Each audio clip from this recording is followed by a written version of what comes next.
Hello everyone, welcome to GKM classes. आप लोग सभी को स्वागत है। जीकेएम क्लासेस में एक ऑनलाइन प्लेटफॉर्म है जहां पर आपको बिल्कुल ही कम प्राइस में सारे कोर्सेज मिलती है, वेदर वो आईआईटी जैम हो, गेट हो, सीएसआईआर हो या फिर सीयूईटी, है ना। अभी तो हम कहेंगे कि आप सीयूईटी के लिए भी इनरोल कीजिए। बैच मैंने लॉन्च कर दिया है सीयूईटी के लिए, करेक्ट, वो भी बहुत ही कम प्राइस में, क्योंकि अभी आपका सीयूईटी एग्ज़ाम आने वाली है। मई या जून में होने वाली है आपकी एग्ज़ाम सीयूईटी, है ना। पिछले साल ये ड्रैग कर गया था थोड़ा कोरोना के कारण और सेशन सब यूनिवर्सिटी में लेट होने के कारण, बट इस बार ये अपनी टाइमली एग्ज़ाम ले लेगी एनआईटी सीयूईटी की।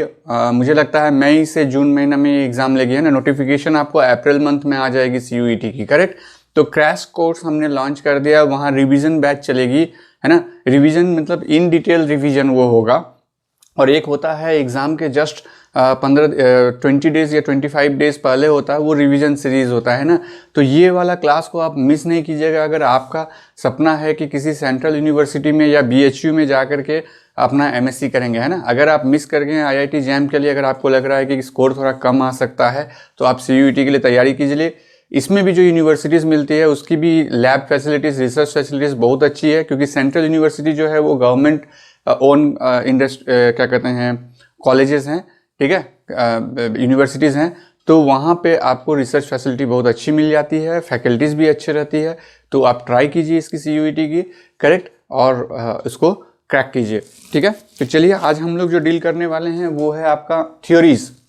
मैंने अपने पिछले क्लास में आप coordination number 1, class number 1, class number 2, class number 3, class number 4 नीचे डिस्क्रिप्शन में देख सकते हैं, करेक्ट। और उसमें हमने डील कर लिया है आपका बेसिक से लेकर के आइसोमेरिज्म तक हमने डील कर लिए हैं उसमें, है ना। अब आ जाते हैं हम लोग थ्योरीज़ में, है ना। अब हम लोग एक एक करके आगे बढ़ रहे हैं, करेक्ट। तो थ्योरीज़ में सबसे पहले वार्नर्स कोऑर्डिनेशन थ्योरी देखेंगे। ये बिल्कुल बेसिक सा है ना, बट स्टार्टिंग यहीं से हुआ था कोऑर्डिनेशन केमिस्ट्री की, ठीक है। और उसके बाद सिडविक का जो थ्योरीज़ है, उस सिडविक के थ्योरीज़ को हम लोग नहीं देखेंगे इन डिटेल, बट उससे एक इंपॉर्टेंट पॉइंट निकल के आती है जो कि हमारा इफेक्टिव एटॉमिक नंबर रूल है। इसको देखेंगे, इसको डील करेंगे आज। फिर हम लोग वैलेंस बॉन्ड थ्योरी देखेंगे, ठीक है। ये स्ट्रक्चरल थ्योरी में आता है, अगर आप देखेंगे ये स्ट्रक्चरल थ्योरी में आता है। तो स्ट्रक्चरल थ्योरी में पहला वीबीटी आता है, देन सीएफटी आता है, देन आपका एमओटी आता है, ठीक है। फिर हम लोग डील करेंगे हाइब्रिडाइजेशन कोऑर्डिनेशन नंबर 4 का, जिसमें टेट्राहेड्रल एंड स्क्वायर प्लेनर होगा। फिर कोऑर्डिनेशन नंबर 6 का करेंगे ऑक्टाहेड्रल, जिसमें इनर ऑर्बिटल और आउटर ऑर्बिटल दोनों कॉम्प्लेक्सेस रहेंगे, ठीक है। तो चलिए वन बाय वन डिस्कस करते हैं। सबसे पहले वार्नर्स कोऑर्डिनेशन थ्योरी डिस्कस करते हैं कि क्या है वो वार्नर्स कोऑर्डिनेशन थ्योरी।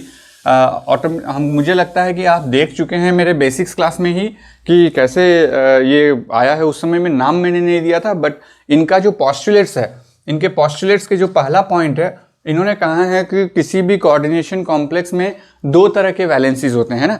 कौन कौन से वैलेंसीज होते हैं? दो तरह का, एक प्राइमरी वैलेंसीज और एक सेकेंडरी वैलेंसी, है ना। एक होता है आपका प्राइमरी वैलेंसी और दूसरा क्या होता है आपका सेकेंडरी वैलेंसी, है ना। ये ऑलरेडी आप देख चुके हैं कि प्राइमरी वैलेंसी और सेकेंडरी वैलेंसी क्या है ना। किसी पार्टिकुलर अगर कॉम्प्लेक्स में हम लोग देखेंगे, जस्ट फटाफट रिवीजन कर लेते हैं इसको कि क्या आपने देखा है। सपोज ये है और ये Cl3 है। इस केस में आपने क्या देखा था, ये आपका प्राइमरी वैलेंसी में आ रहा है, हम 1 डिग्री लिख देते हैं ना, प्राइमरी वैलेंसी है, और ये आपका सेकेंडरी वैलेंसी है ना। तो इनका पहला पॉस्टुलेट्स वही है कि किसी भी एक पार्टिकुलर कॉम्प्लेक्स में जो है प्राइमरी वैलेंसी और सेकेंडरी वैलेंसी दोनों रहेगा। फिर अगर आप इसके सेकंड पॉस्टुलेट्स में आएंगे तो उन्होंने क्या कहा कि ये प्राइमरी वैलेंसी और सेकेंडरी वैलेंसी किसी कॉम्प्लेक्स को क्या कर सकता है, वो एक प्रॉपर तरीके से अरेंज होकर के उसको स्टेबलाइज करे, है ना। लेकिन उसमें से भी इंपॉर्टेंट है, मतलब जो कंट्रीब्यूशन, इनका कहना है कि जो कंट्रीब्यूशन रहता है एक कॉम्प्लेक्स को स्टेबल करने के लिए, है ना। किसी कॉम्प्लेक्स को तो स्टेबल करना होगा, उसको चारों तरफ से पकड़ के रखना होगा। तो किसी कॉम्प्लेक्स को स्टेबल करने के लिए क्या करना है हमें, उसके जो प्राइमरी वैलेंसी और सेकेंडरी वैलेंसी दोनों मिल करके उस कॉम्प्लेक्स को स्टेबल बनते हैं। लेकिन ज़्यादा इंपॉर्टेंस जो है वो सेकेंडरी वैलेंसी को दिया गया, क्योंकि सपोज अगर हम ये एग्जाम्पल और एक एग्जाम्पल ले लें, सपोज हमने ये एग्जाम्पल ले लिया आपका, तो देखिए इसमें क्या हो रहा है आपका, इसमें हो रहा है कि इसमें पार्टिकुलरली आप अलग से सेकेंडरी प्राइमरी वैलेंसी कुछ नहीं कर सकते हैं, क्योंकि कोई भी यहाँ पे प्रेजेंट नहीं है ना, जो भी प्रेजेंट है वो कोऑर्डिनेशन स्फीयर के अंदर में प्रेजेंट है, करेक्ट। तो इस केस में आप कह सकते हैं कि ये जो क्लोराइड है ये प्राइमरी वैलेंसी और सेकेंडरी वैलेंसी दोनों के रूप में यूटिलाइज हो रहा है यहाँ पे, है ना। तो बात है कि यहाँ पर जो है इस केस में क्या है, हम कह सकते हैं कि प्राइमरी वैलेंसी और सेकेंडरी वैलेंसी दोनों मिल करके कोऑर्डिनेशन कॉम्प्लेक्स को स्टेबिलिटी दे रहा है। बट इस केस में आप देख सकते हैं एक्ट तो कर रहा है प्राइमरी वैलेंसी की तरह भी, लेकिन है तो ये सेकेंडरी वैलेंसी में ही काउंट हो रहा है ना। कोऑर्डिनेशन नंबर काउंट करेंगे तो 3 और 3 6 होगा इसका, है ना। तो इसका मतलब ज्यादा इंपॉर्टेंस जो है हमारा वो सेकेंडरी वैलेंसी पे है और वो मॉलिक्यूल को ज्यादा स्टेबल करती है, मतलब उस कॉम्प्लेक्स को वो ज्यादा स्टेबल करती है, ठीक है। तो इस तरह से जो है ये सेकंड पोस्टुलेट्स हो गया।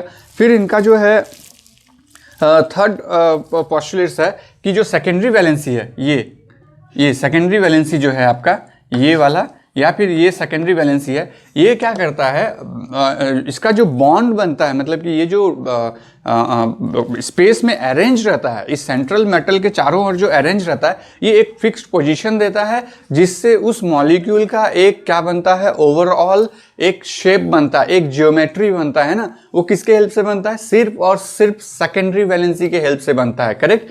तो ये इतना सारा इसके पोस्टुलेट्स में थे।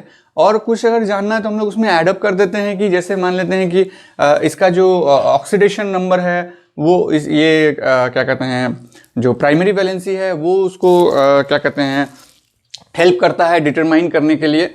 लेकिन आप कभी कभी देखेंगे जो सेकेंडरी वैलेंसी है वो भी हेल्प करता है डिटरमाइन करने के लिए इसका ऑक्सीडेशन नंबर। सपोज अगर हम यहाँ पर अमोनिया नहीं लेकर के अगर हमने साइनो ग्रुप लिया, हमने क्लोराइड ग्रुप लिया, इस केस में अगर आप देखेंगे तो इसका जो ऑक्सीडेशन नंबर डिसाइड होता है उसके लिए तो ये सेकेंडरी वैलेंसी भी जो है हमारा इन्वॉल्व रहता है। लेकिन थियोरेटिकली जब आप देखेंगे तो ये दोनों तरह एक्ट कर रहा है ना, प्राइमरी वैलेंसी और सेकेंडरी वैलेंसी दोनों तरह से एक्ट कर रहा है। तो ये इसको कंसीडर नहीं करता है कि ये सेकेंडरी वैलेंसी के थ्रू आ रहा है, ये कंसीडर करते हैं कि ये प्राइमरी वैलेंसी के थ्रू आ रहा है ना। हम जब इसका डिटेल स्ट्रक्चर्स को देखेंगे तभी मुझे समझ में आएगा। तो एक बेसिक सा रिएक्शन वार्नर्स ने किया था, ये रिएक्शन भी हम लोग देख चुके थे, तो फटाफट उस रिएक्शन को देखते हुए फिर आगे बढ़ते हैं ना। जो भी है वो हम अगर नहीं आपको बताते हुए जाएंगे तो फिर वो अच्छा नहीं लगेगा। केमिस्ट्री में एक सिलसिलेवार ढंग से होना चाहिए। यहाँ पर बहुत सारे होंगे जो मेरे लेक्चर को पहली बार देख रहे हैं ना, तो उनके लिए बताना चाहूँगा कि आप लेक्चर 1 से देखना शुरू कीजिए, आपको ज़्यादा बेनिफिट मिलेगा, है ना। पूरा लगेगा कि एक क्लास का एक सीक्वेंस आपको मिल रहा है, आप आराम से नोट्स भी बना सकते हैं, सब कुछ कर सकते हैं ना। और अगर उसके बावजूद भी कोई डाउट रहता है या कुछ क्वेश्चन रहता है जो आपको पूछना है तो मेरा ऐप जीकेएम क्लासेस को आप डाउनलोड कीजिए और डाउनलोड करने के बाद वहाँ के जो चैट बॉक्स सेक्शन है वहाँ पर जाकर के अपना क्वेश्चन है लिख के बोलिए या फिर बोल के आप भेजिए मुझे, या फिर आप फोटो क्लिक करके जो है आप सेंड कर दीजिए, है ना। हम उसको देखेंगे और देखने के बाद आपको रिप्लाई करेंगे। और जैसा कि मैंने बताता हूँ कि अगर सिलाइन की ज़रूरत पड़ी, मतलब अगर वीडियो लेक्चर की ज़रूरत पड़ी, तो मैं उस क्वेश्चन को कलेक्ट करके और फिर एक वीडियो लेक्चर बना के मैं आपको यूट्यूब में डाल दूंगा, है ना। आप उसको देख लेंगे। जैसे कि पिछली क्लास में मैंने एक बच्चे का रिस्पॉन्स दिया जो कि उन्होंने मुझे पूछा और मैंने आपको वीडियो लेक्चर के थ्रू यूट्यूब के क्लास में ही उस क्वेश्चन का डाउट को क्लियर करके बता दिया, ठीक है। तो अब आगे चलते हैं हम लोग। इसमें देखने वाले हैं एक सिंपल सा रिएक्शन, मैंने बोला वो देखेंगे। तो जैसे मान लेते हैं ये ए है, तो इसमें आपका जो कॉम्प्लेक्स है एक है कोबाल्ट Cl3 और 6NH3, ये वेल नोन है। एक्सिस AgNO3 हम लेंगे, है ना। कितना लेंगे ये एक्सिस, ठीक है। तो क्या बनेगा यहाँ पे CONH3 6 टाइम्स 3 प्लस 3 AgCl, ये PPT बन जाएगा, है ना। उसके बाद फिर हमने इसी मॉलिक्यूल में क्या किया, अमोनिया को घटाते गया, है ना। Cl3 5NH3 फटक से देख लेंगे। ये बहुत लोगों को लग रहा होगा कि हम ऑलरेडी देख चुके हैं, कितना बार एक ही चीज़ को देखेंगे। तो एक ही चीज़ है कि बार बार एक ही चीज़ को देखेंगे तो वो कभी नहीं भूलेंगे, है ना। क्या बनाएगा ये 5 टाइम्स, फिर chloride 2 plus and then 2 AgCl, ठीक है। फिर हो गया Cl3 4 NH3 axis AgNO3 silver nitrate, axis ले लेंगे तो क्या बनेगा ये 4 times Cl2 plus and then AgCl का PPT निकल जाएगा, ठीक है। AgCl का PPT निकल जाएगा। फिर आपका COCl3 3NH3 अगर आपने लिया और एक सिस AgNO3 अगर आपने लिया तो क्या होगा आपका, है ना, कोई रिएक्शन नहीं बन रहा है यहाँ पर, मतलब कोई आयन नहीं बन रहा है, कोई पीपीटी नहीं बन रहा है ना।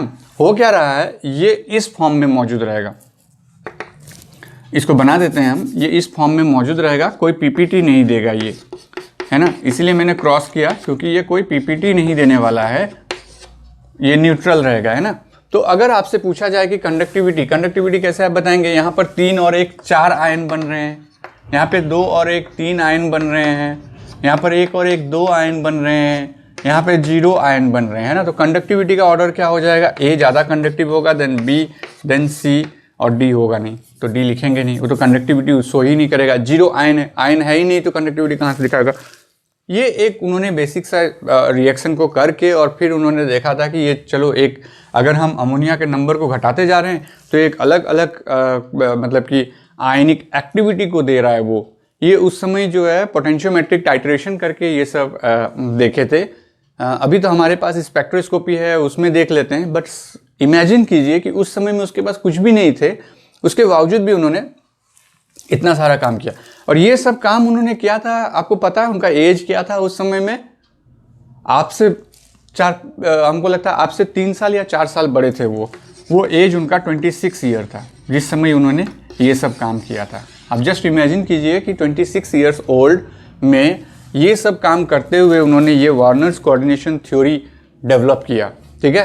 तो वो जस्ट उसमें अपना पढ़ाई कर रहे थे, पढ़ाई करते करते ये काम किया, तो आप लोग भी कर सकते हैं। इसीलिए वो करने के लिए क्या करना होगा आपको, या तो IITs में जाना होगा या सेंट्रल यूनिवर्सिटीज़ में जाना होगा, ठीक है। तो आप IIT JAM की तैयारी कीजिए, आप गेट की तैयारी कीजिए, आप CSIR की तैयारी कीजिए, CUET की तैयारी कीजिए, तभी जा सकते हैं। तो आपको एक वर्ल्ड क्लास फैसिलिटीज़ लैब मिलेगी आपको, जहाँ आप ये रिसर्च को कंटिन्यू कर सकते हैं, करेक्ट।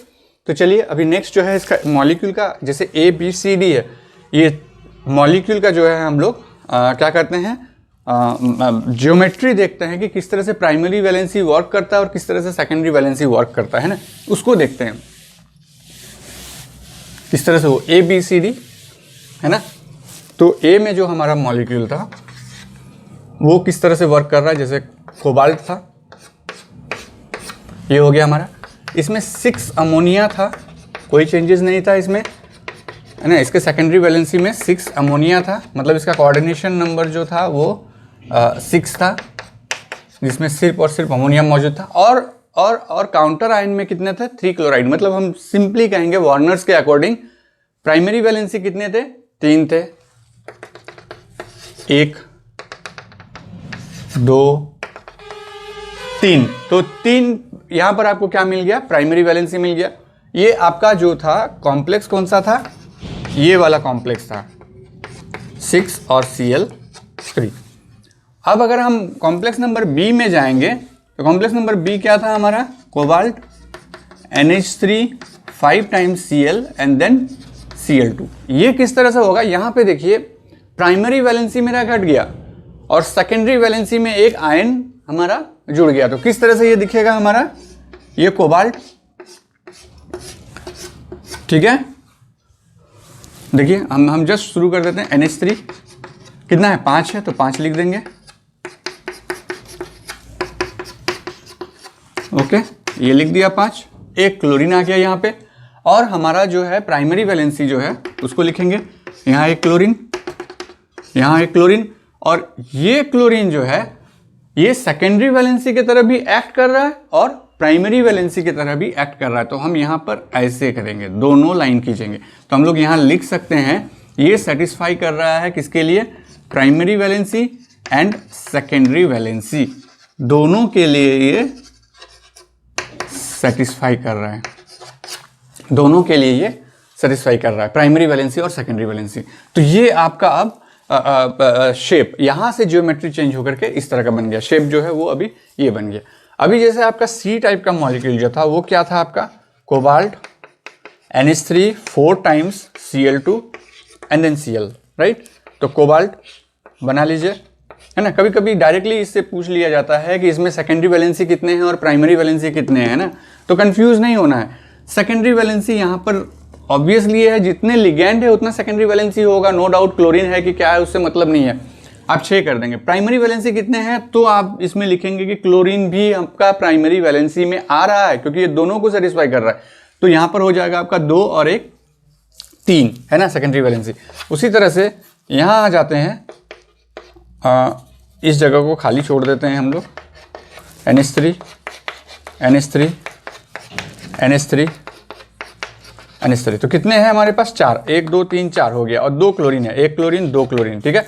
अब देखिए ये हमारा प्राइमरी वैलेंसी में पड़ा हुआ है, और ये क्लोरीन प्राइमरी एंड सेकेंडरी दोनों करेगा, ये भी प्राइमरी एंड सेकेंडरी दोनों करेगा। तो ये दोनों ही मॉलिक्यूल क्या है आपका?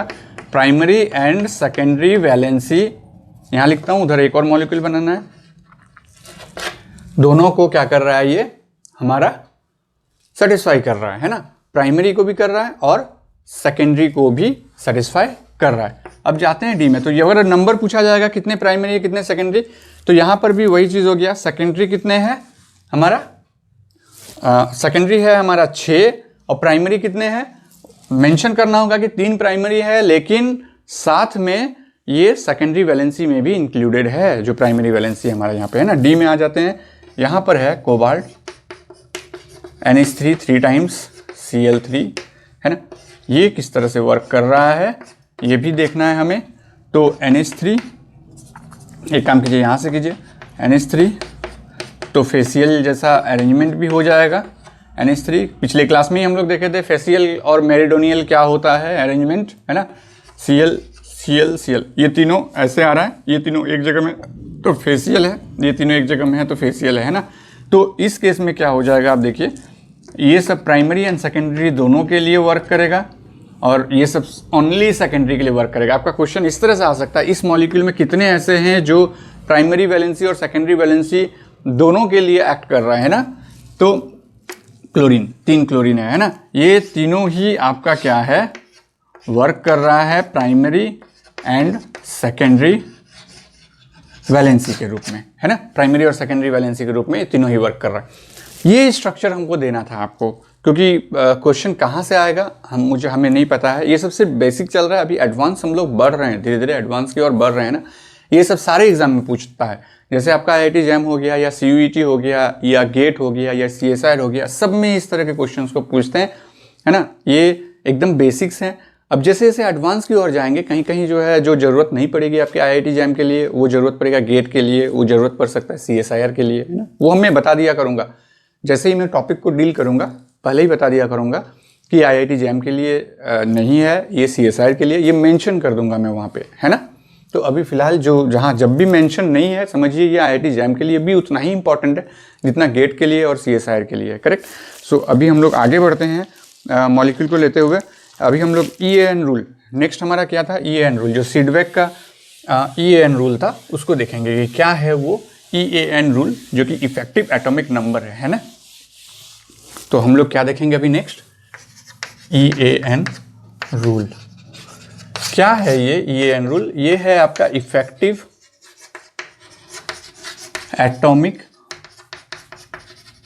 नंबर रूल, है ना। इफेक्टिव एटॉमिक नंबर रूल, और इसको कहते हैं हम लोग 18 इलेक्ट्रॉन रूल, और इसको हम लोग कहते हैं नोबेल गैस रूल, है ना। इफेक्टिव एटॉमिक नंबर और 18 इलेक्ट्रॉन रूल और नोबेल गैस रूल। इसमें होता क्या है, जिस भी एलिमेंट का हम लोग यहाँ पर काउंट करते हैं नंबर, एटॉमिक नंबर हम लोग काउंट करते हैं, उसके जो नियरेस्ट आपका जो नोबेल गैस का एटॉमिक नंबर है उसके साथ मैच करना चाहिए। अगर उसके साथ मैच कर रहा है तो वो EAN रूल को फॉलो कर रहा है, अगर मैच नहीं कर रहा है तो वो EAN रूल को फॉलो नहीं कर रहा है, करेक्ट। समझ में आया? फिर से मैं रिपीट करता हूं, हम इसमें जो है एटॉमिक नंबर को काउंट करते हैं, पूरे कॉम्प्लेक्स का सारे एटॉमिक नंबर को काउंट करते हैं, और एटॉमिक नंबर को काउंट करने के बाद जो रूल है मैं वो बता दूंगा कि किस तरह से काउंट करते हैं।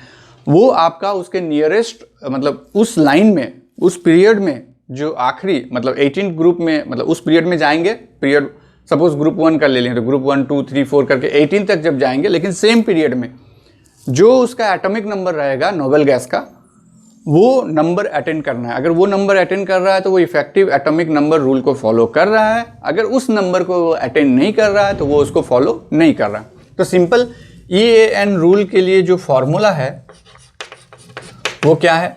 सबसे पहले तो सेंट्रल मेटल CM है ना, चीफ मिनिस्टर नहीं है यहाँ पे, ये सेंट्रल मेटल का जो एटॉमिक नंबर है ना, वो हम लोग लिखेंगे सेंट्रल मेटल का एटॉमिक नंबर, ठीक है।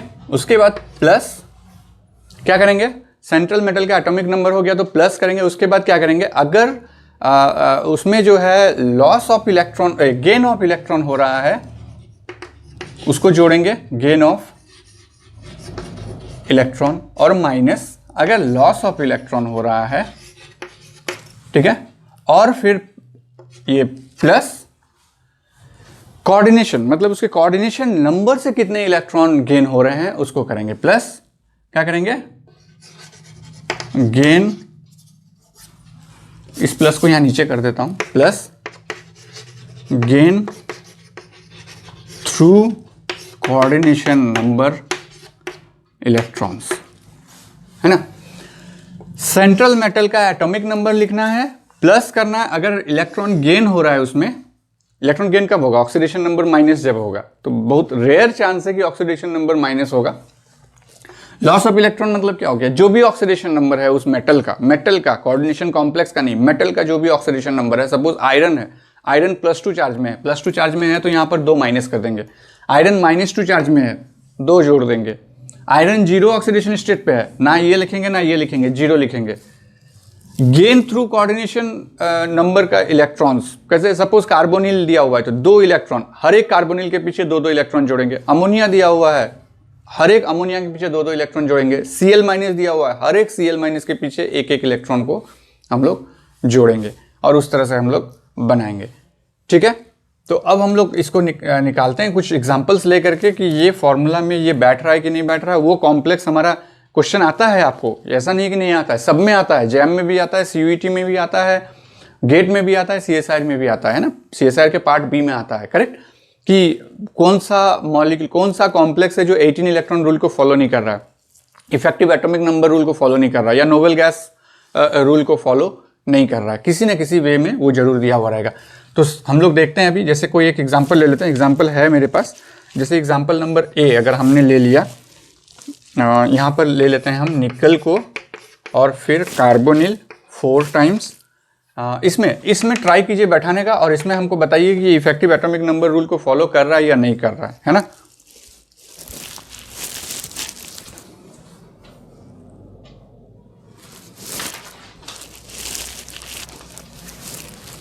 ठीक है, उसके लिए क्या करना होगा, सबसे पहले इसका ऑक्सीडेशन नंबर निकालेंगे। तो ऑक्सीडेशन नंबर क्या होगा, ये कंट्रीब्यूशन क्या करता है, नेगेटिव लिगेंड नहीं है, ये न्यूट्रल लिगेंड है तो 0 कंट्रीब्यूशन करेगा। इसका मतलब इसका ऑक्सीडेशन नंबर, यहाँ पे कुछ भी नहीं है तो इसका ऑक्सीडेशन नंबर क्या हो जाएगा हमारा निकल का। सबसे पहले ऑक्सीडेशन स्टेट देखेंगे क्या है, तो निकल हमारा 0 ऑक्सीडेशन स्टेट पे है, करेक्ट।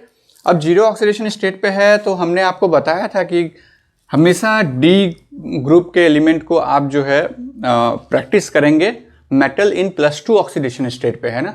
मैंने बताया था, मेरा प्रीवियस क्लासेस अगर आप देखेंगे, जब मैंने रिवीजन सीरीज चलाया था जैम के लिए, उसमें अगर आप देखेंगे तो सिंपल सा लिख के रख लीजिए, scandium, titanium, vanadium, chromium, manganese, iron, okay, फिर कोबाल्ट, फिर निकल तक पहुंच गए। उसके बाद हमें कॉपर और जिंक लिखने की ज़रूरत है नहीं, जहाँ तक हमको चाहिए वहाँ तक हम प्रैक्टिस कर लेंगे। अभी मुझे पता है ये 21 है, 22, 23, 24, 25, 26, 27, 28 मिल गया मुझे एटॉमिक नंबर। तो हम क्या करेंगे, यहाँ पे इसमें लिखेंगे तो 28 EAN इक्वल टू 28 प्लस और माइनस कुछ नहीं होगा, क्योंकि निकल में मेरा 0 ऑक्सीडेशन स्टेट है तो ना ही ये लगेगा ना ही ये लगेगा, तो हम वो लिखने ही नहीं जा रहे हैं। नेक्स्ट, ये एक न्यूट्रल है तो लोन पेयर कंट्रीब्यूट कर रहा है, एक लिगेंड 2 इलेक्ट्रॉन कंट्रीब्यूट कर रहा है, तो टोटल 4 है, तो क्या हो जाएगा +4 × 2, 4 लिगेंड है, 2-2 इलेक्ट्रॉन कंट्रीब्यूट कर रहा है, कितना होगा 28 प्लस ये 8 कितना हो गया 36। अब देखिए निकल के इसमें जो नोबेल गैस का जो एटॉमिक नंबर है वो भी आपका 36 है ना। अगर आपको वो समझ में नहीं आता है कि क्या है 36 है या क्या है, तो आप सिंपल है 18 के साथ उसको मल्टीप्लाई करते जाइए, आपको मिल जाएगा कि आप मिला कि नहीं मिला। क्या कीजिए, सिंपली इस 36 को 18 से डिवाइड कीजिए। अगर ये डिविजिबल है, जो भी नंबर ऊपर में आया वो अगर 18 से डिविजिबल है तो EAN रूल को फॉलो कर रहा है, 18 इलेक्ट्रॉन रूल को फॉलो कर रहा है और नोबेल गैस रूल को फॉलो कर रहा है। सिंपली 3, है ना। इसका मतलब ये डिविजिबल है, कंप्लीटली डिविजिबल। यहाँ फ्रैक्शन नहीं आना चाहिए, पॉइंट के बाद नहीं आना चाहिए, सिंपल होल नंबर आना चाहिए। अगर आ रहा है सिंपल होल नंबर तो आप समझ जाइएगा कि ये आपका डिविजिबल है, और डिविजिबल है तो ये 18 इलेक्ट्रॉन रूल को फॉलो कर रहा है, EAN रूल को फॉलो कर रहा है। तो अभी हम लोग यहाँ पे क्या लिखेंगे, ये ओबे कर रहा है EAN रूल को, ठीक है। लेकिन बहुत सारा कॉम्प्लेक्स है जो EAN रूल को ओबे नहीं करता है, तो वही आपको क्वेश्चन में पूछा जाता है कि इनमें से कौन कौन सा कॉम्प्लेक्स है जो EAN रूल को फॉलो नहीं करता है। तो हम एक और एग्जाम्पल ले लेते हैं आपके पास, आप बी नंबर में एग्जाम्पल ले लेते हैं। यहाँ पर है आपका निकल NH3 6 टाइम, और देखिए यहाँ पर 2+। अब जब इसका EAN निकालेंगे, ये दोनों निकालते हैं और 2 क्वेश्चन देके छोड़ देंगे आपको, वो 2 क्वेश्चन आप खुद से प्रैक्टिस कीजिएगा, ठीक है। ये EAN यहाँ पर देखिए, निकल का हम लोग ऑलरेडी देख चुके हैं कितना है। ये ऑक्सीडेशन नंबर पहले निकालना होगा, तो निकल का ऑक्सीडेशन नंबर निकालते हैं। ये 0 मतलब नेगेटिव लिगेंड नहीं है, तो ये इलेक्ट्रॉन कंट्रीब्यूट नहीं करेगा ऑक्सीडेशन नंबर के लिए। तो जो भी यहाँ पर चार्ज है वही यहाँ पे आ जाएगा, मेटल +2। अब मेटल +2 आ गया तो निकल का जो एटॉमिक नंबर है वो हम लिखते जाएंगे यहाँ, बस ये +2 जान के रखिए, क्योंकि हमें ये +2 की जरूरत पड़ेगी कब, जब हम लोग यहाँ गेन ऑफ इलेक्ट्रॉन या लॉस ऑफ इलेक्ट्रॉन में जाएंगे। अब EAN में आते हैं, इसका कितना होता है 28। अब देखिए क्या हो रहा है, गेन ऑफ इलेक्ट्रॉन तो हो नहीं रहा है क्योंकि +2 चार्ज है, +2 चार्ज है मतलब 2 इलेक्ट्रॉन लॉस हो चुका है, तो यानी कि ये माइनस वाला लगेगा, माइनस लॉस ऑफ इलेक्ट्रॉन कितना, तो 2।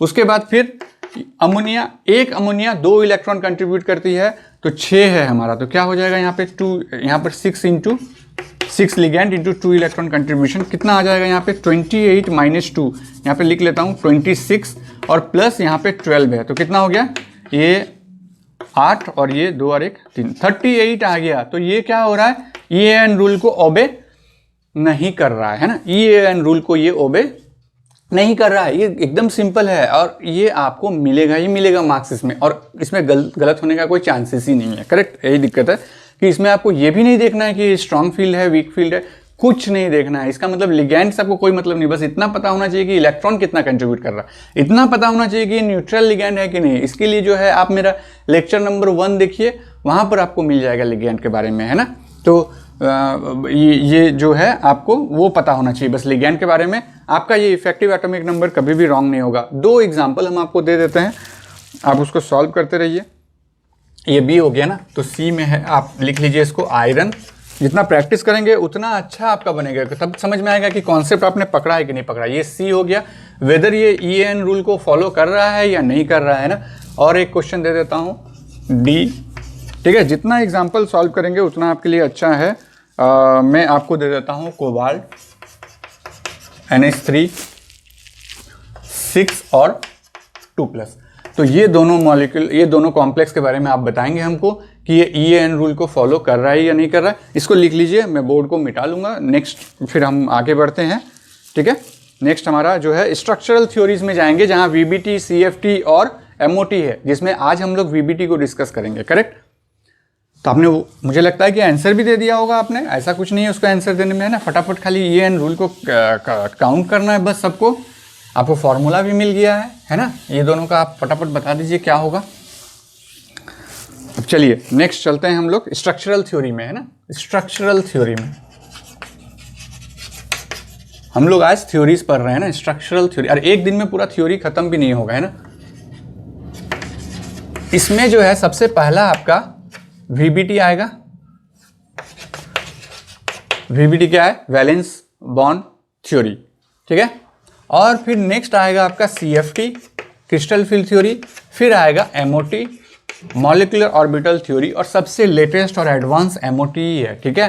तो हम लोग MOT भी डील करेंगे, करेक्ट। और इस MOT को लेके जाएंगे। जैसे VBT आपको जरूरत पड़ेगी IIT JAM के लिए भी, सबके लिए भी, और CFT भी जरूरत पड़ेगी IIT JAM GATE CSIR के लिए। बट CFT से ही डिफ्रेंशिएट होना शुरू होगा कि CSIR के लिए कौन सा है और IIT JAM के लिए कौन सा है, क्योंकि यहाँ इस हम उस लेवल तक जाएंगे, है ना, CSIR लेवल तक जाएंगे।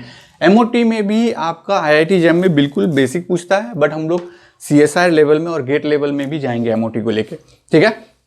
तो अगर आपको अलग अलग बैच पढ़ना है कि पार्टिकुलरली सिर्फ IIT JAM के लिए हमको पढ़ना है, आप ज्वाइन कीजिए। अभी चल रहा है ना, कुछ ऑफर चल रहा है, आप उसको ज्वाइन कीजिए।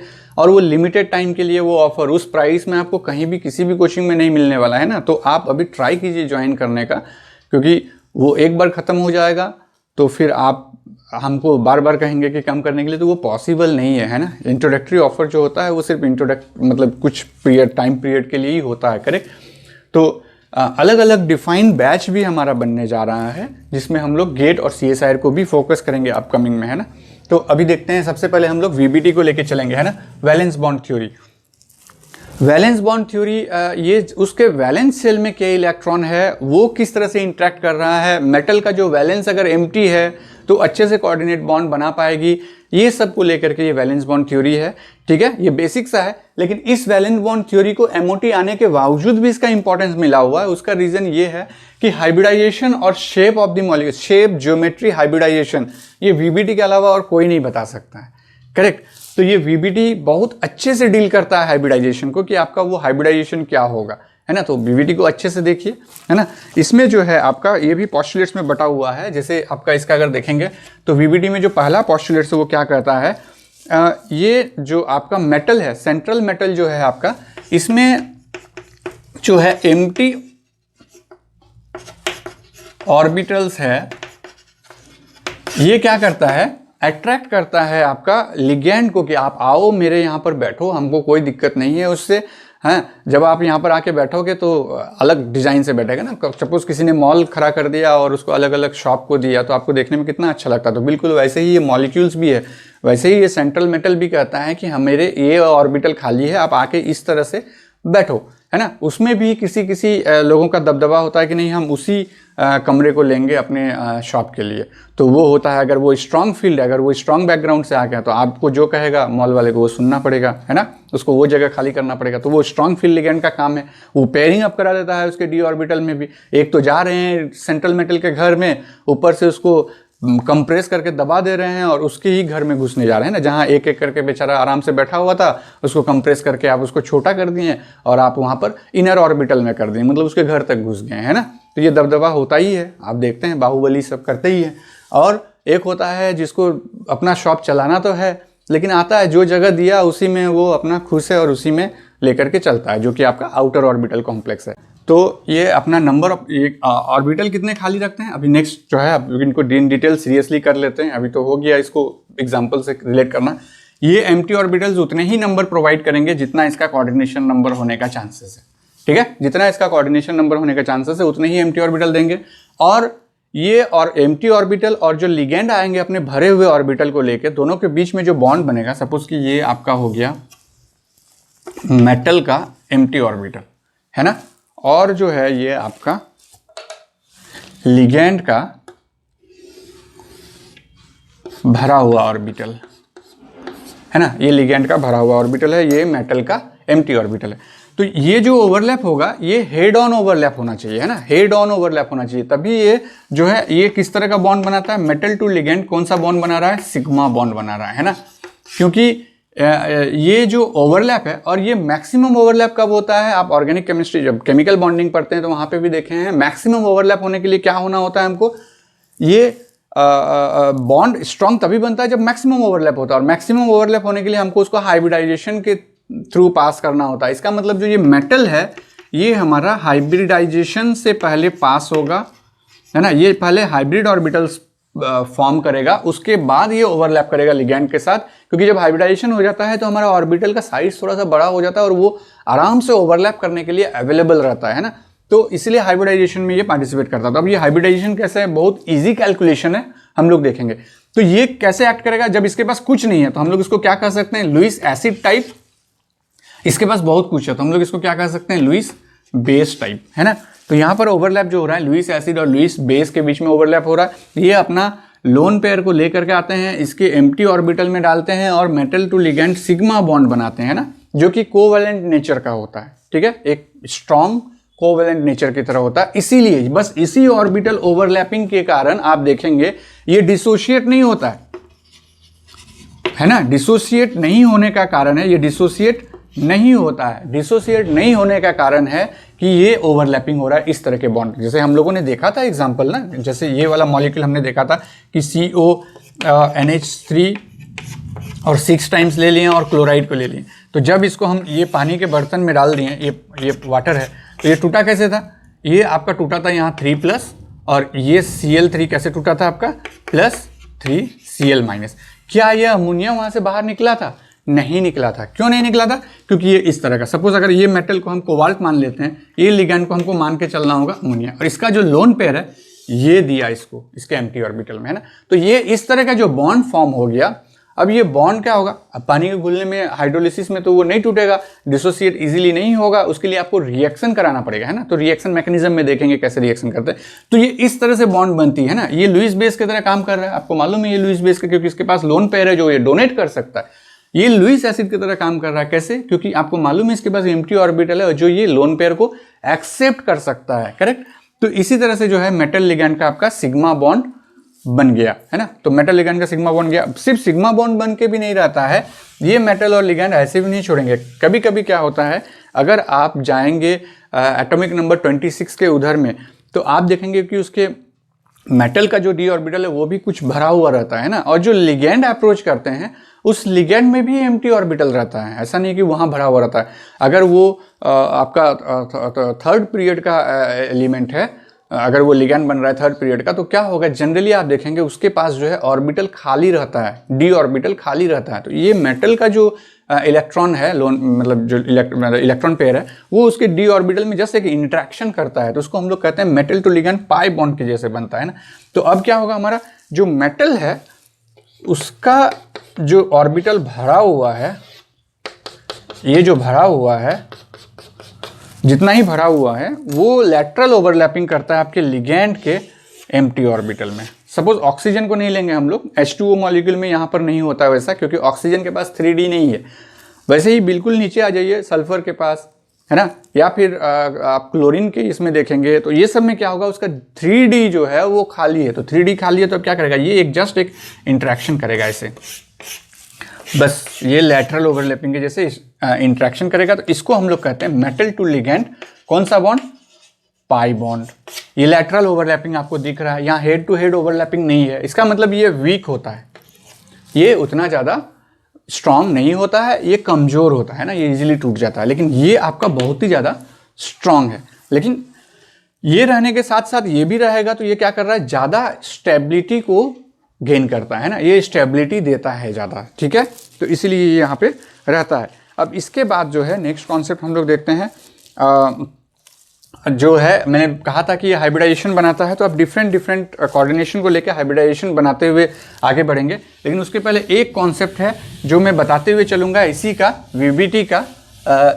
आप जस्ट उसको लिख लीजिए, वो बहुत काम आता है। कभी कभी सिंपल कॉम्प्लेक्स दे देता है और आपसे पूछता है कि बताइए ये कॉम्प्लेक्स इनर ऑर्बिटल है, आउटर ऑर्बिटल है, हाई स्पिन है कि लो स्पिन है, यहाँ पे पेयरिंग होगा या नहीं होगा, विद लिगैंड नेचर, है ना, लिगैंड नेचर से वो होता है। तो आप उसको पॉइंट कर लीजिए। अगर आपका इनर ऑर्बिटल मतलब n-1 का अगर डी ऑर्बिटल इन्वॉल्व है हाइब्रिडाइजेशन में, तो वहाँ पर हाइब्रिडाइजेशन कौन सा होता है, D2sp3, है ना। सिर्फ ये ऑक्टाहेड्रल के केस में होता है, तो वहाँ पर होता है D2sp3। और जब D2sp3 होता है तो उसको हम लोग कहते हैं इनर ऑर्बिटल कॉम्प्लेक्स। और जब इनर ऑर्बिटल कॉम्प्लेक्स होता है तो उसको हम लोग कहेंगे लो स्पिन कॉम्प्लेक्स। लो स्पिन कॉम्प्लेक्स इसीलिए क्योंकि वहां पर पेयरिंग अप कराता है ना, पेयरिंग अप कराता है, जो फैला हुआ है डी में इलेक्ट्रॉन सबको पेयरिंग अप कराता है। ये ज़्यादा क्लियर होगा आपको जैसे जैसे हम लोग आगे बढ़ेंगे, हाइब्रिडाइजेशन जब बनाना शुरू करेंगे, आज ही के क्लास में करेंगे, हाइब्रिडाइजेशन जब बनाएंगे तो वहाँ आपको और ज़्यादा क्लियर हो जाएगा ये कि क्या कर रहे हैं हम, ठीक है। तो n-1d है ना, सपोज कि आपके पास 4s 4p 4d भी है और 3d भी है, तो 3d में जो है वहाँ पे कंप्रेस करके ये इलेक्ट्रॉन वहाँ पे घुसता है, ठीक है। तो जिसके कारण जो है हमारा n-1d यूज होता है और वो इनर ऑर्बिटल कॉम्प्लेक्स होता है, लो स्पिन कॉम्प्लेक्स होता है, ठीक है। और साथ में ये क्या करता है आपका, ये बिहेव करता है कैसा,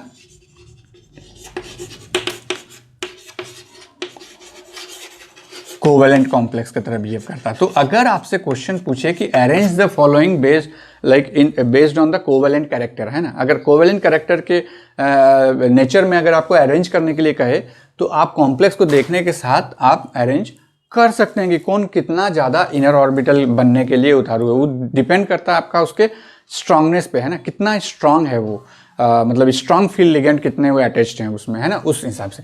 उसी तरह से अगर एन डी मतलब जिस भी आप ऑर्बिटल में है, सपोज मतलब जिस भी शेल में हैं आप हैं वहीं के अगर 4D यूज़ हो रहा है, मतलब वहीं के अगर D यूज़ हो रहा है तो हम उसको आउटर ऑर्बिटल कॉम्प्लेक्स कहते हैं। वहाँ हाइब्रिडाइजेशन हो जाता है sp3d2 और उसको हम लोग कहते हैं आउटर ऑर्बिटल कॉम्प्लेक्स, ठीक है। और साथ में ये हो जाता है हमारा हाई स्पिन कॉम्प्लेक्स। कैसे हाई स्पिन कॉम्प्लेक्स?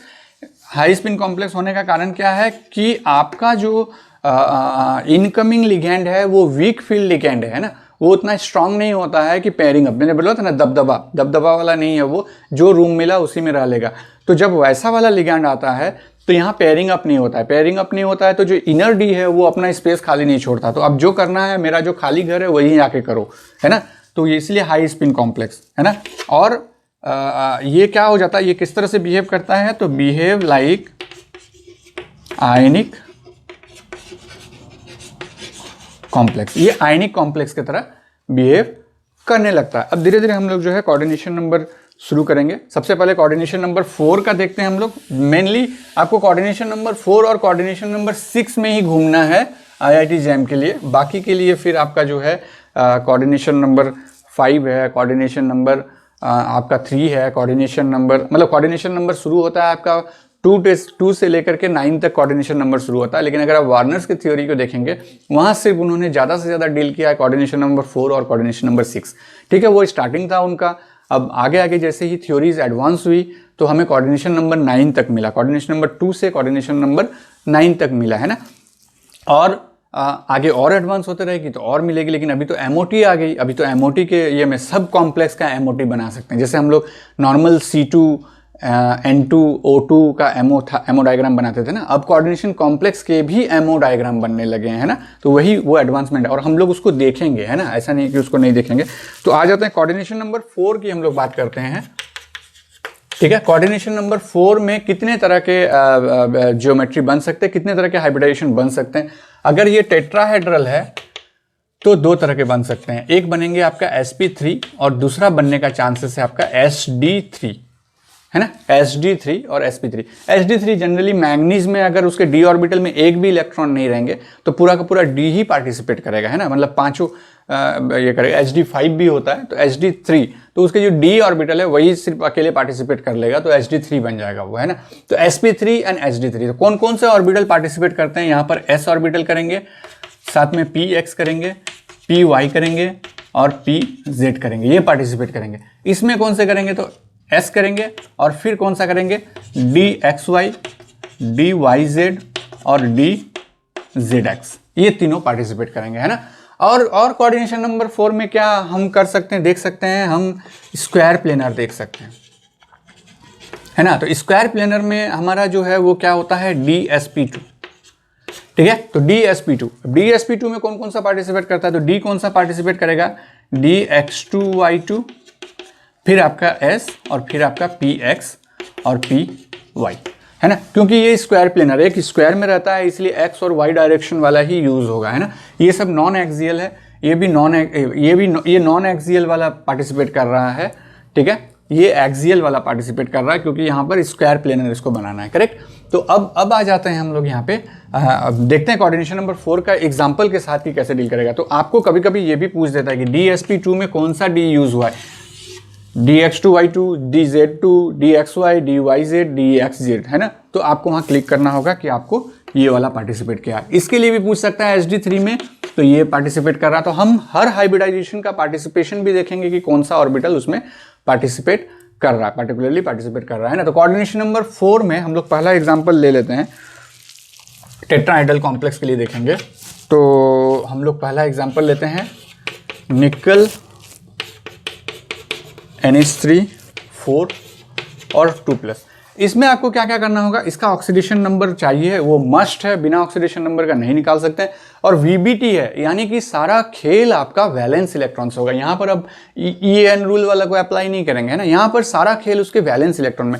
और वैलेंस इलेक्ट्रॉन जानने के लिए मैंने बार बार आपको कहा था कि कोई भी एलिमेंट, जैसे मैं फिर से एक बार बता देता हूँ आपको, जैसे स्कैंडियम हो गया, टिटेनियम हो गया, वेनेडियम हो गया, क्रोमियम हो गया, मैंगनीज, आयरन, कोबाल्ट, निकल तक पहुंचते हैं क्योंकि निकल ही हमको जानना है। तो यहाँ पर क्या होता है, D स्टार्ट होता है यहाँ से और मेटल को आप +2 स्टेट में हमेशा पढ़िए, है ना। ये हम बार बार अपने कॉलेज में भी हम अपने स्टूडेंट को कहते हैं कि आप मेटल को +2 स्टेट में पढ़िए। इससे क्या होगा, आपको कंफ्यूजन नहीं होगा कि हमें इलेक्ट्रॉनिक कन्फिग्रेशन में कहाँ बढ़ जा रहा है, कहाँ घट जा रहा है। वो सबको वो नॉर्मलाइज करके रखेगा, है ना। बाद में आप जोड़ लीजिए ना, आपको अगर टोटल वैलेंस इलेक्ट्रॉन पूछा है, मेटल अगर 0 ऑक्सीडेशन स्टेट में है तो 2 जोड़ लीजिए, क्योंकि आप +2 स्टेट में कर रहे हैं तो आपको पता है 2 इलेक्ट्रॉन माइनस करके कर रहे हैं। और जब 2 इलेक्ट्रॉन माइनस करके कर रहे हैं तो देखिए कितना अच्छा से ये सजा हुआ रहेगा। D1, ये D2 रहेगा, ये D3 रहेगा, ये D4 रहेगा, ये D5 रहेगा, ये D6 रहेगा, ये D7 रहेगा, ये D8 रहेगा। आगे जाइए, कॉपर D9 रहेगा, जिंक D10 रहेगा, मेटल +2 स्टेट में। अब क्योंकि कन्फिग्रेशन आपको पूछता ही नहीं है ना, तो कन्फिग्रेशन जब पूछता ही नहीं है तो हमको कन्फिग्रेशन याद करने की भी जरूरत नहीं है। तो जो भी है मेटल +2 स्टेट में इसको कर लिए। अब मान लेते हैं 0, अभी मान लेते हैं निकल में हमारा +2 स्टेट, यहाँ पर तो कुछ भी कंट्रीब्यूट नहीं कर रहा है, तो निकल का ऑक्सीडेशन नंबर क्या हो जाएगा हमारा, निकल हमारा +2 स्टेट में है, तो +2 स्टेट में निकल का क्या है, D8, मतलब कितने इलेक्ट्रॉन है, 8 इलेक्ट्रॉन है। अगर सपोज कि ये निकल 0 ऑक्सीडेशन स्टेट में होता तो आप ये +2 में 2 इलेक्ट्रॉन और जोड़ देते तो न्यूट्रल हो जाता ना, तो 8 में 2 जोड़ दिए तो 10 इलेक्ट्रॉन हो गया उसका, है ना। तो वो एक फायदा है। तो 8 इलेक्ट्रॉन आपको मिल गया यहाँ पे ऑक्सीडेशन स्टेट में। तो अब इसका जो है आपको क्या काउंट करना होगा हाइब्रिडाइजेशन के लिए, D8 हो गया। और ये कौन सा है आपका, वीक फील्ड लिगेंड है, तो यहाँ पर पेयरिंग अप नहीं कराएगा। तो आप देख लीजिए, इसको भरिए पहले D में, कौन सा हो गया, ये 3D, 3 4 5 3D, ये हो गया 4S, ये हो गया 4P, हमें 4D की जरूरत ही नहीं है, यहीं पे बन जाएगा, ठीक है। अब देखिए कैसे भरा हुआ है, 8 इलेक्ट्रॉन भरना है, 1 2 3 4 5 6 7 8 इलेक्ट्रॉन भर दिया हमने।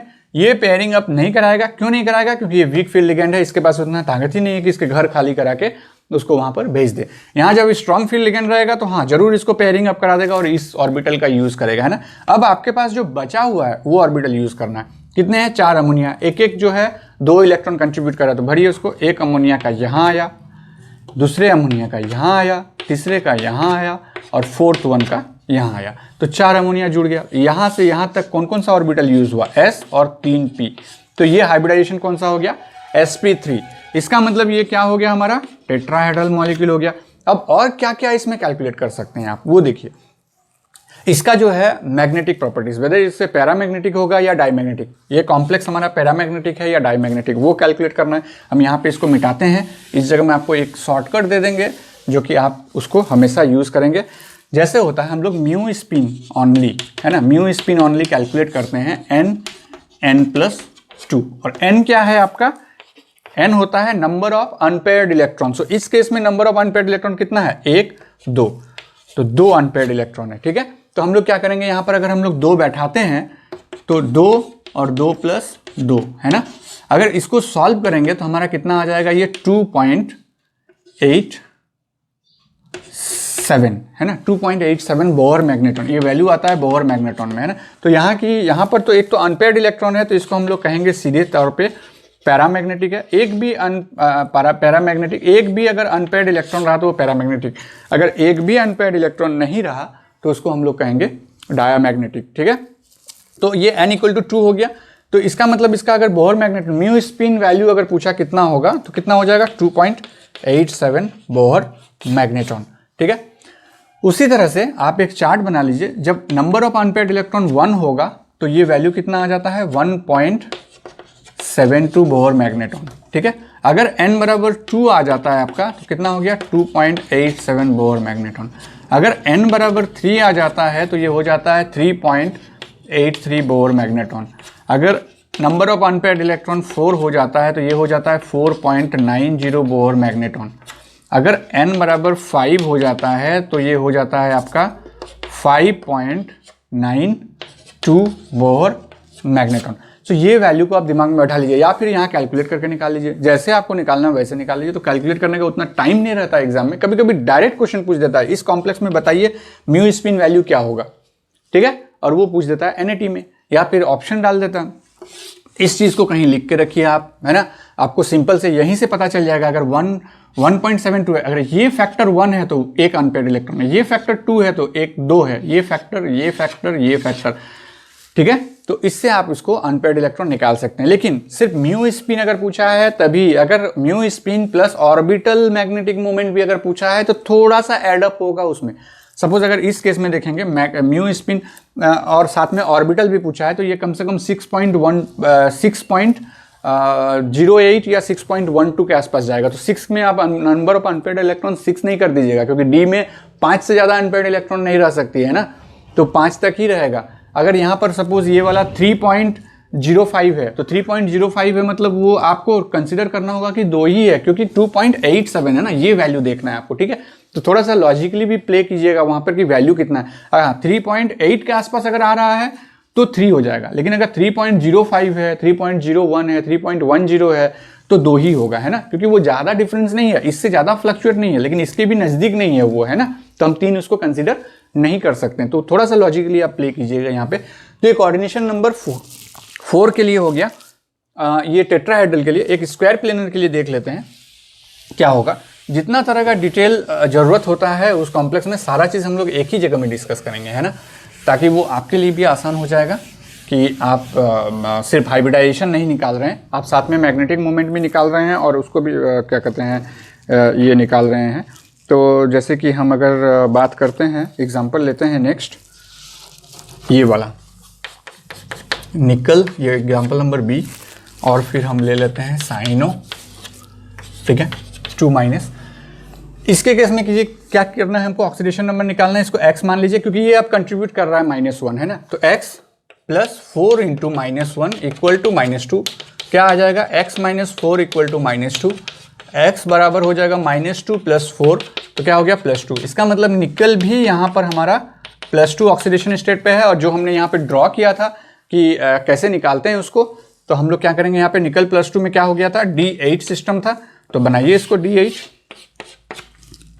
ठीक है। ये हो गया 3D, ये हो गया 4S, ये हो गया 4P, और ज़रूरत नहीं है फिर भी बना देते हैं, 1 2 3 4 5, ये हो गया 4D, है ना।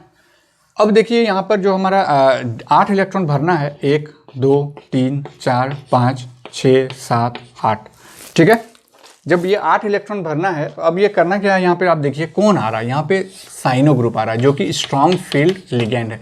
अब आपने भाड़ा देने के पहले तो देखा नहीं, भाड़ा दे दिया, अब क्या कर रहा है, धीरे धीरे आपके ही घर को खाली करा रहा है। अब जब ये अप्रोच करेगा, यहाँ पे क्या करेगा, इसको पेयरिंग अप कराएगा, है ना, इसको यहाँ रहने नहीं देगा। तो जैसे ही पेयरिंग अप कराएगा, तो यहाँ पे क्या हो जाएगा, ये उठ करके यहाँ पे आ जाएगा, घर खाली कर देगा। जैसे ही घर खाली कर दिया, ये जगह खाली हो गया। अब जो है इसके पास 4 है, तो 4 भरेगा कैसे, 1 2 3 4, यानी कि जो यूटिलाइज हुआ वो क्या हो गया, DsP2, है ना। तो DsP2 हाइब्रिडाइजेशन यूज हुआ है। और इसका फिर अगर हम देखेंगे ज्योमेट्री क्या हो जाएगा, तो स्क्वायर प्लेनर, तो ये टेट्राहेड्रल नहीं है, ये स्क्वायर प्लेनर ज्योमेट्री है। और भी ज़्यादा एग्जाम्पल के लिए जो है आपको जीकेएम क्लासेस का ऐप को डाउनलोड कीजिए, वहाँ के वीडियो लेक्चर को देखिए, वहाँ पर आपको ज़्यादा से ज़्यादा, जैसे यहाँ 1-2 एग्जाम्पल लेके सिर्फ कॉन्सेप्ट को बताते जा रहे हैं, वहाँ पर आपको ज़्यादा से ज़्यादा एग्जाम्पल मिलेगा।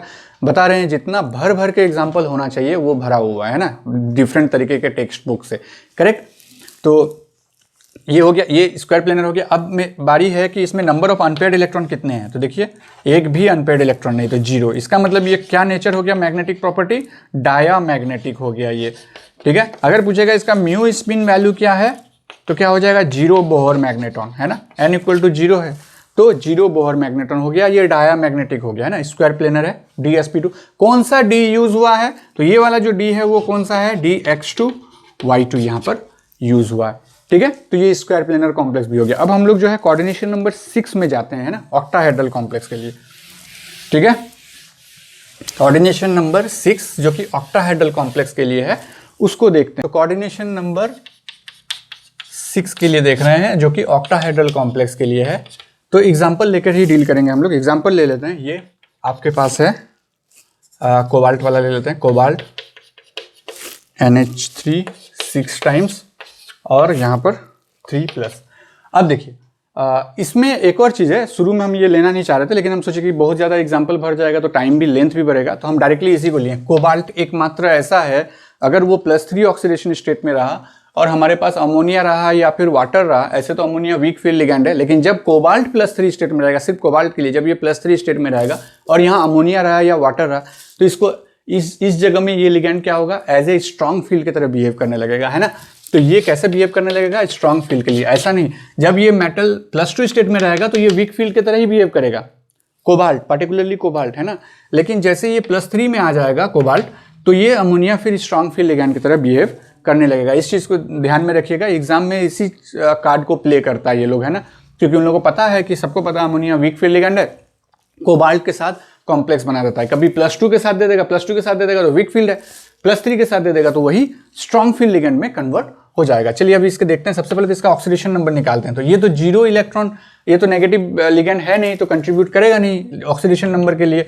तो जो भी यहाँ पर है वही इसका ऑक्सीडेशन नंबर हो गया। तो कोबाल्ट 3+ में क्या हो जाएगा, D6 कन्फिग्रेशन हो जाएगा, क्योंकि मेटल +2 में कोबाल्ट का क्या रहता है, D7। तो +2 में अगर D7 रहता है तो एक और इलेक्ट्रॉन निकाल देंगे तो D6 हो जाएगा। अब जब D6 है तो बढ़िए 3 4 1 2 3 4 5, ये 3D हो गया, ये 4S हो गया, ये 4P हो गया, ये 4D हो गया, 1 2 3 4 5। ठीक है, अब भर देते हैं 6 इलेक्ट्रॉन, 1 2 3 4 5 6 इलेक्ट्रॉन हमने भर दिया। अब देखिए क्या हो रहा है, ये स्ट्रांग फील्ड की तरह बिहेव करेगा तो क्या करेगा, सब जगह खाली कराएगा, है ना, आएगा बुलडोजर लेके और सब घर को खाली कर देगा जहां तक हो सकेगा, है ना, सबको कंप्रेस करके एक घर में भर देगा, बाकी घर का वो यूटिलाइज करेगा। तो क्या करेगा, ये शिफ्ट हो जाएगा यहाँ पे, ये शिफ्ट हो जाएगा यहाँ पे, तो यहीं पे हम कर देते हैं, हम और एक ड्रॉ नहीं कर रहे हैं। तो ये अगर उठ करके यहाँ आ गया तो ये यहाँ आ गया, ये उठ करके यहाँ आ गया तो ये आ गया, ये एरो ऐसे ही रहने दीजिए। तो अब देखिए भर गया, ये यहाँ पे पेयर्ड अप हो गया। अब ये 2 घर खाली कर दिया। अब अमोनिया क्या करेगा, अपना लोन पेयर डाला है पहला यहाँ पे, दूसरा लोन पेयर यहाँ डाला, फिर ये और फिर ये यूज़ किया, 1 2 3 4 5 हुआ और एक है, टोटल 6 है तो 6 डाल दिया, है ना। तो इसका मतलब कौन कौन सा ऑर्बिटल का यूटिलाइजेशन किया इसने, तो कितना, 2D का यूटिलाइजेशन किया, 1 S का यूटिलाइजेशन किया और 3 P का यूटिलाइजेशन किया। तो D2sp3 मतलब ये आपका ऑक्टाहेड्रल तो बना, लेकिन कौन सा वाला बना, इनर ऑर्बिटल कॉम्प्लेक्स। ठीक है, तो कौन सा कॉम्प्लेक्स है, इनर ऑर्बिटल, मतलब ये कौन सा है, लो स्पिन, है ना, जहां पर पेयरिंग अप करा दे रहा है। और क्या कह सकते हैं, ये इसका बिहेवियर कैसा है, तो कोवेलेंट नेचर का बिहेवियर है इसका, है ना। इस कॉम्प्लेक्स का बिहेवियर क्या है, कोवेलेंट टाइप का। तो किसी भी तरह से कॉम्प्लेक्स क्वेश्चन पूछ सकता है। फिर पूछ सकता है आप इसका मैग्नेटिक प्रॉपर्टी बताइए, तो ये क्या है, सारे पेयर्ड है, तो यानी नंबर ऑफ अनपेयर्ड इलेक्ट्रॉन 0 है, तो म्यू स्पिन वैल्यू क्या हो जाएगा, ये भी 0 बोर मैग्नेटॉन हो जाएगा, कोई मैग्नेटिक प्रॉपर्टी नहीं। तो इसको हम लोग कहेंगे डाया मैग्नेटिक इन नेचर, है ना, डाया मैग्नेटिक हो गया। तो इतना सारा डिटेल आपको वहां पर बनाना है, ठीक है। लेकिन एग्जाम में कोई एक ही पूछेगा, इनर ऑर्बिटल है या कोवेलेंट नेचर है या लो स्पिन है, किसी भी तरह का ट्रेंड पूछेगा, या फिर इनर D2sp3 है या sp3d2 है या डायामैग्नेटिक है या पैरामैग्नेटिक है, नंबर ऑफ अनपेयर्ड इलेक्ट्रॉन कितने हैं या म्यू स्पिन वैल्यू क्या है। एक और चीज़, कौन कौन सा डी ऑर्बिटल पार्टिसिपेट किया, तो कौन कौन सा पार्टिसिपेट किया, dx2y2 एंड क्यों लिख रहे हैं, इसको लिख देते हैं dz2, ये दोनों पार्टिसिपेट किया, ठीक है। अब आ जाते हैं, हमारा एक और एग्जांपल ले लेते हैं जहां पर आउटर ऑर्बिटल कॉम्प्लेक्स को लेते हैं। इनर ऑर्बिटल के और एग्जांपल देखने के लिए आप जो है जीकेएम क्लासेस में जाएं और वहां पर जाकर के आप प्रैक्टिस करते रहिए, जितना प्रैक्टिस करना है आपको, है ना। वहां पर तो आपको हर संडे को एग्जाम भी कंडक्ट होगी आपका, है ना, और उसमें आप पता लगा सकते हैं कि आपको क्या मार्क्स आ रहा है बाकी स्टूडेंट से, कहाँ पर आप ये कर रहे हैं।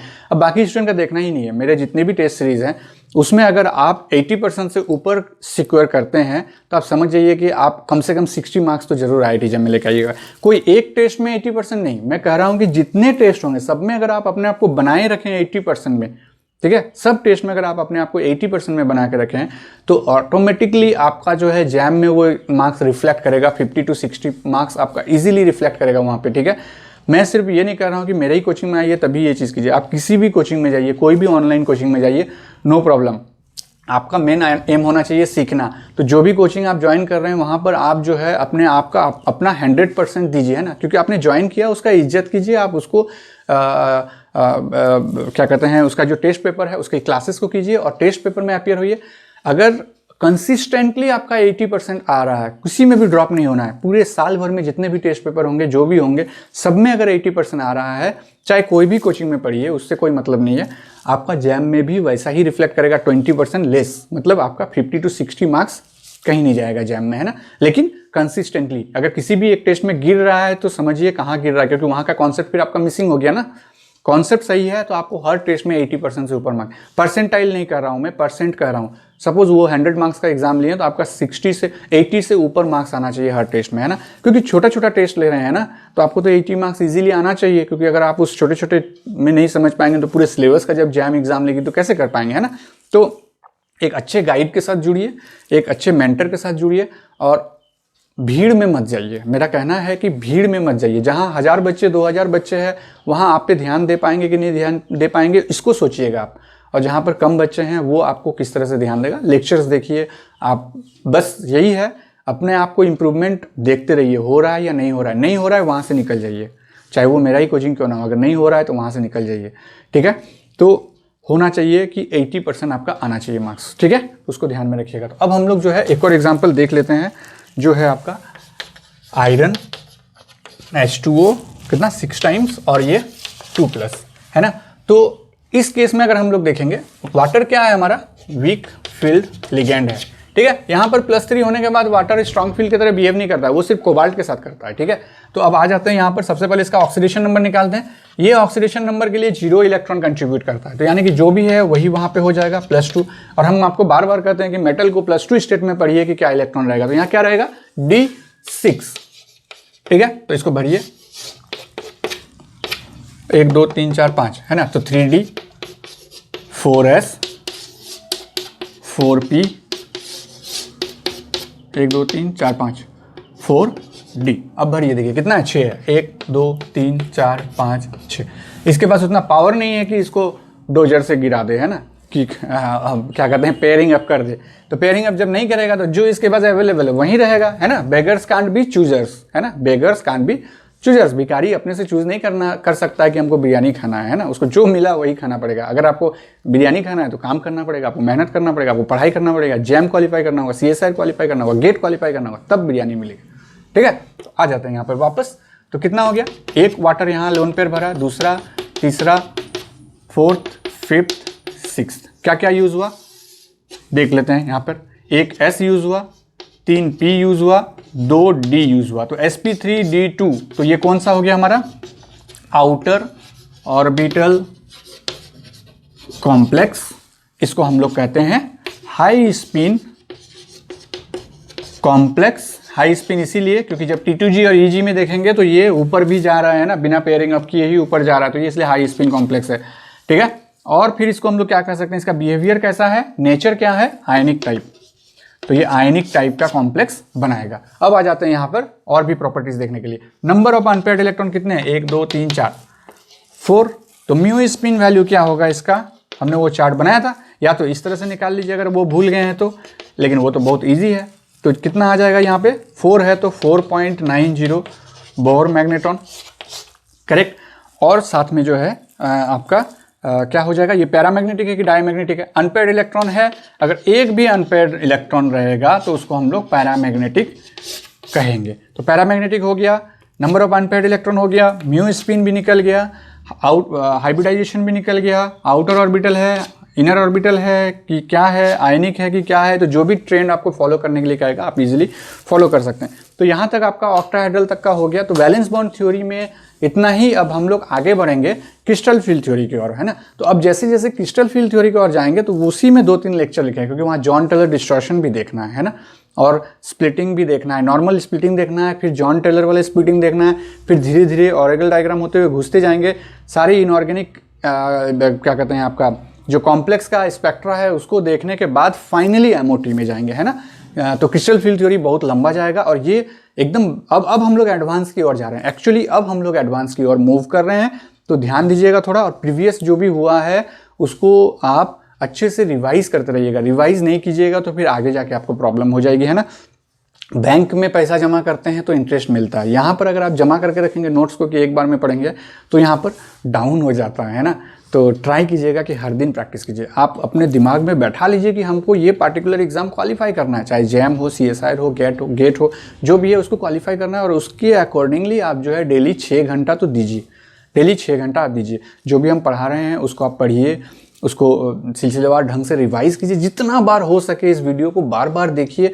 कहीं भी डाउट हो रहा है जाइए ऐप में, चैट सेक्शन में मुझे वो डाउट बताइए, हम आपको रिप्लाई करेंगे, है ना। मतलब आपको पढ़ना है कंप्लीटली, आप ट्राई कीजिए, इसी फ्री में जो है आप अपना निकाल लीजिए। लेकिन ज़्यादा एग्जाम्पल के लिए आपको ऐप में जाना ही पड़ेगा, है ना, उसके लिए कोई उपाय नहीं है, ठीक है।